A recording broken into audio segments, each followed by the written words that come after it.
तेरा मर्द। कौन हो तुम? यहाँ क्या कर रहे हो? तेरे मर्द की करने की तुझे सजा देने आए हैं। तो सब बता, कहाँ तेरा मर्द अगर जिंदा रहना चाहती है? खबरदार, चले जाओ यहाँ से। चले तो जाएंगे पर खाली हाथ नहीं, तुझे या तेरी लाश को साथ लेके जाएंगे।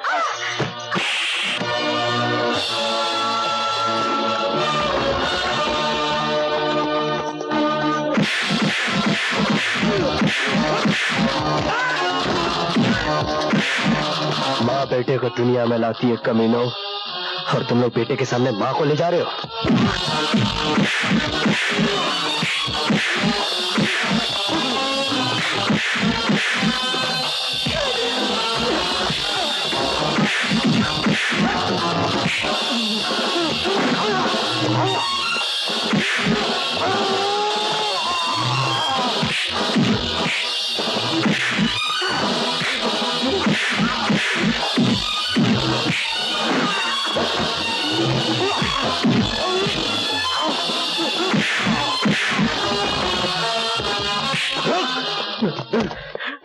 बोल, किसका आदमी है तू? मैं नहीं जानता। बोल, तेरा बाप कौन है? मैं नहीं जानता। कुत्ते की औलाद होकर अपने बाप को नहीं जानता? बता बता बता बता बता बता। जगन जगन जगन बोल। जगन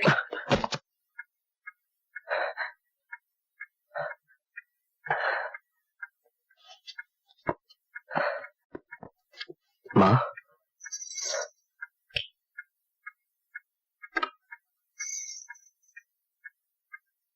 क्या हुआ बेटे?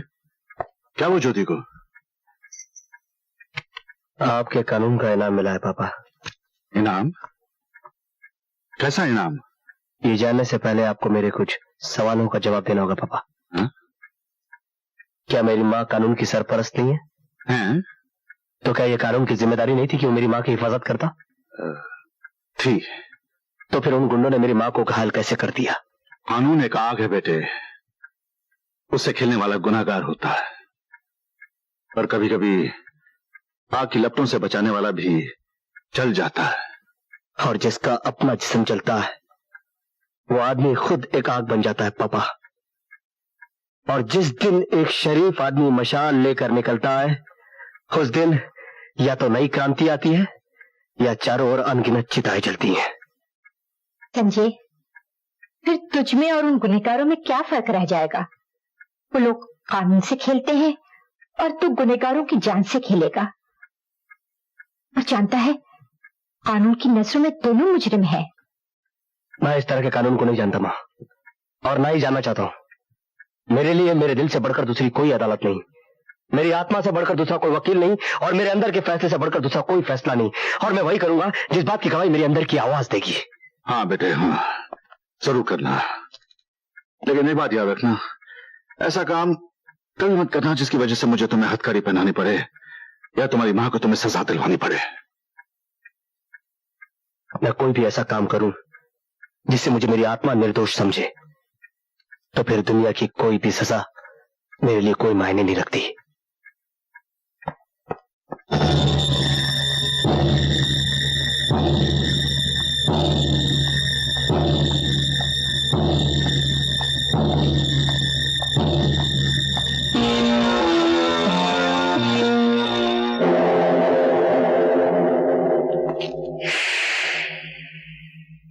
तो तुमने कागज पर अपना जुर्म कबूल करने से इनकार कर दिया है। डीएसपी, शायद तुम नहीं जानते, जगन्नाथ न पाप करता है न पुण्य करता है, वो सिर्फ वही करता है जो उसे करना होता है। अब जगन्नाथ वही करेगा जो कानून चाहेगा। अच्छा? बोलो।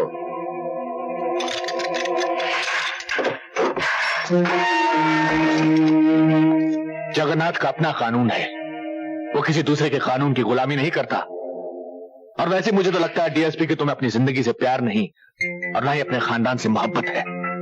मैं तेरे बेटे को यतीम कर दूंगा और तेरी खूबसूरत बीवी को विधवा, और अगर मिला मौका तो उस विधवा को कोठे पे बिठा दूंगा। जगन्नाथ! इससे पहले मैं तुझे यमलोक पहुंचा दूंगा जगन्नाथ। मैं तुझे जगन्नाथ से अनाथ बना दूंगा।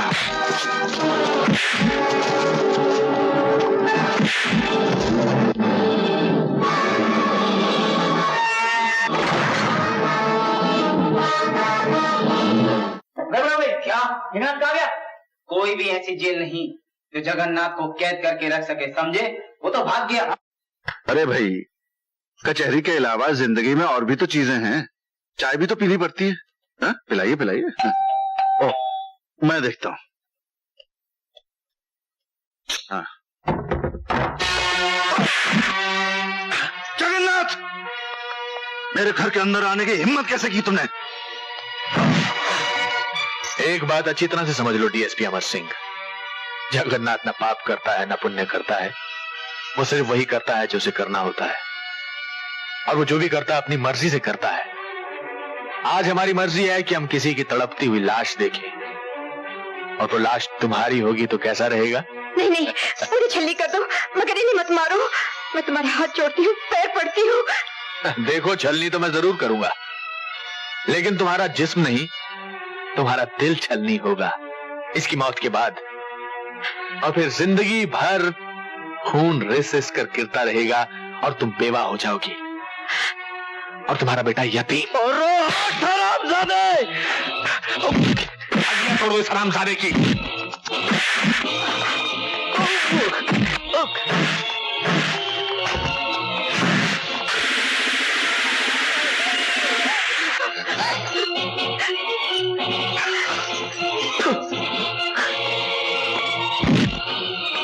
मैं तुम्हें अस्पताल ले चलती हूँ। नहीं ज्योति, अब अस्पताल जाने का वक्त नहीं है।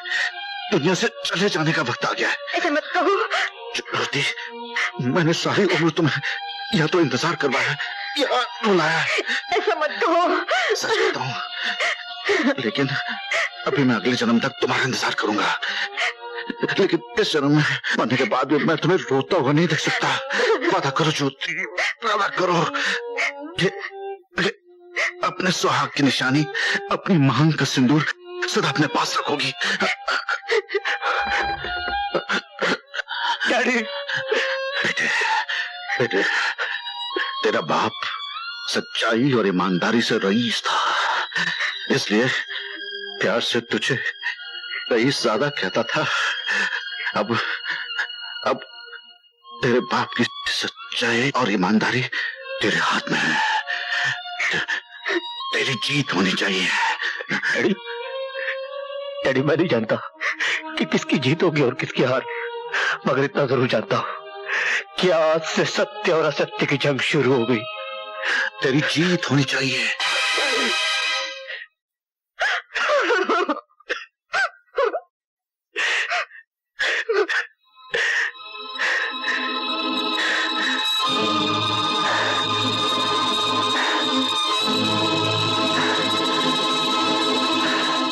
मुझे जेल की सलाखों के पीछे क्यों नहीं ढकेल दिया?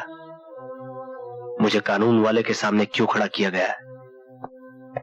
इसलिए बेटे कि तुम्हें आखिरी मर्तबा नसीहत दे सकूं। जिस रास्ते पर तुम्हारे पांव चल रहे हैं, उसका एक कदम जेल की कोठरी में होता है।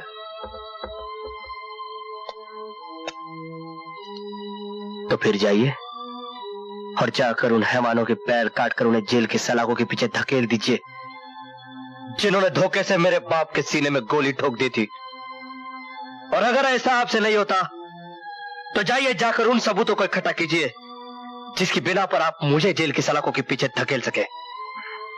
मगर मेरी एक बात याद रखिएगा कमिश्नर साहब, जब तक आप और आपका कानून सिर्फ सबूत इकट्ठा करेगा, तब तक मैं अपने दुश्मनों का सर काटकर इस धरती का बोझ हल्का कर दूंगा। एक बात सुनते जाओ बेटे, लोहा लोहे को जरूर काटता है और कानून तोड़कर गुनाहगारों को भी खत्म किया जा सकता है, लेकिन गुनाह को नहीं। गुनाह और गुनहगारों को आप कानून की किताब पढ़कर सजा दीजिए कमिश्नर साहब, मगर मेरे लिए मेरा दिल ही कानून है और मेरे जज्बात ही मेरी किताब। जो भी इसके खिलाफ जाएगा मैं उसे मिटा कर रख दूंगा। Hello Mrs Singh. हेलो। कैसे हैं बच्चे? बस दुआ है आपकी। कोर्ट जा रहे हैं?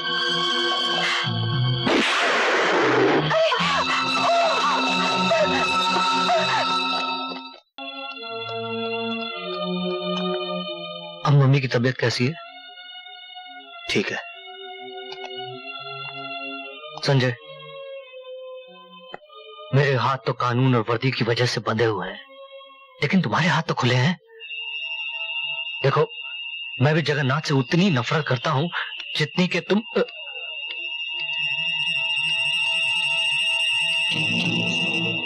जानते हो, तुम्हारे पिताजी की मौत के बाद सारा पुलिस डिपार्टमेंट उससे नफरत करता है। मुझे खबर मिली है कि आज रात को 9:30 बजे वो होटल ब्लू पैलेस में आने वाला है। ये लो।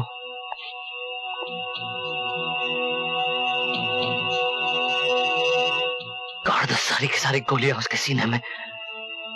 शायद एक ऑनेस्ट ऑफिसर के लिए मेरी तरफ से यही श्रद्धांजलि है, और तुम्हारी तरफ से आहुति। All the best.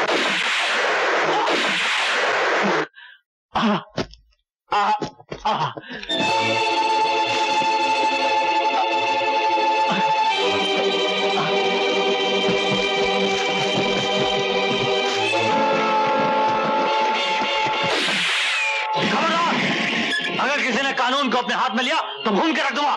विजय हटाओ, विजय चलो, विजय। Hands up Sanjay.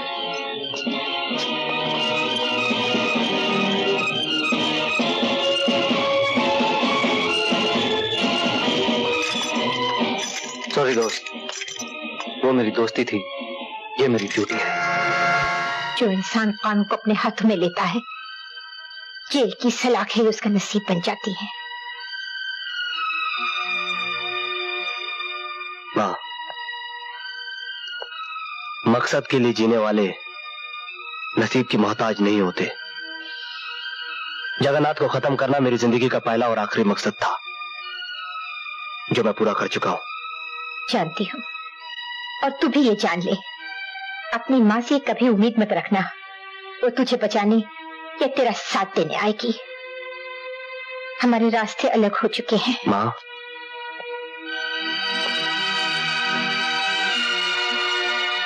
मालूम है, मैं अपने कर्म की लड़ाई लड़ चुका हूं। अब तू अपने धर्म की जंग लड़।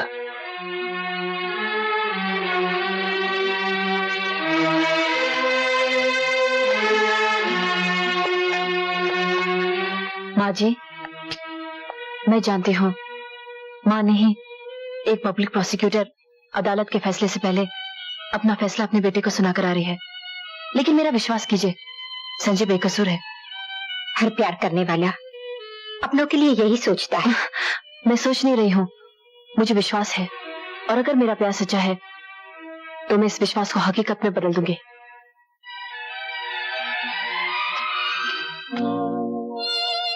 संजय, तुम एक गुनहगार से मिलने आई हो? मैं गुनहगार से नहीं, अपने प्यार से मिलने आई हूँ। मेरे कर्म तुम्हारे कानून की निगाह में गुनाह है सोनम। मुझसे जितना दूर रहोगी उतनी सुखी रहोगी। प्यार का रिश्ता आत्मा से होता है। अव्वल तो मैं मानती नहीं कि तुम गुनहगार हो, लेकिन अगर कानून की नजरों ने तुम्हें गुनहगार साबित कर दिया और तुम्हें सजा हो गई, तो मैं अपने प्यार की सौगंध खाके कहती हूँ, तुम्हारी यादों से अपनी मांग सजाऊंगी और जन्म जन्म तक तुम्हारी राह देखूंगी। जब तक तुम मुझे अपनी सुहागन बनाकर घर की चौखट के अंदर नहीं लेकर जाते।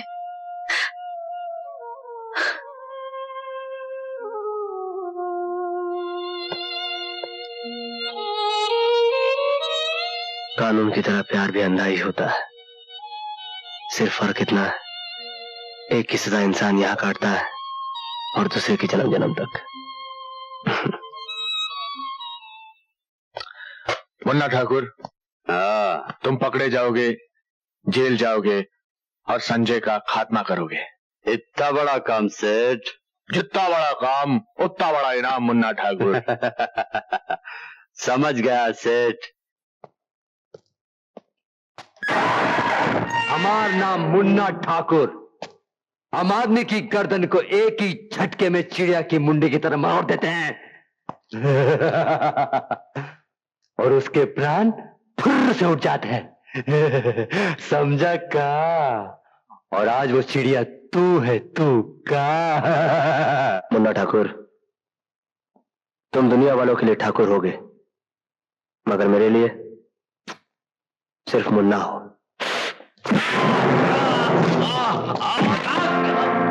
चिड़िया आज ही नर्क में जाएगी और वहां नर्क के दरवाजे पर तुम्हारा वो बाप सफेद पगला से जगन्नाथ तुम्हारा इंतजार कर रहा होगा।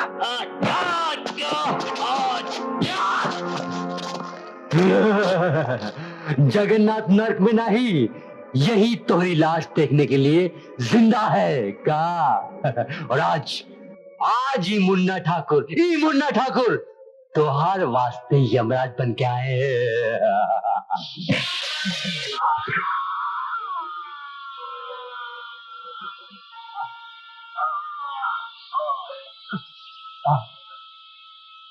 जा मुन्ने नर्क पे और वहां पर इंतजार करना अपने सेठ जगन्नाथ का।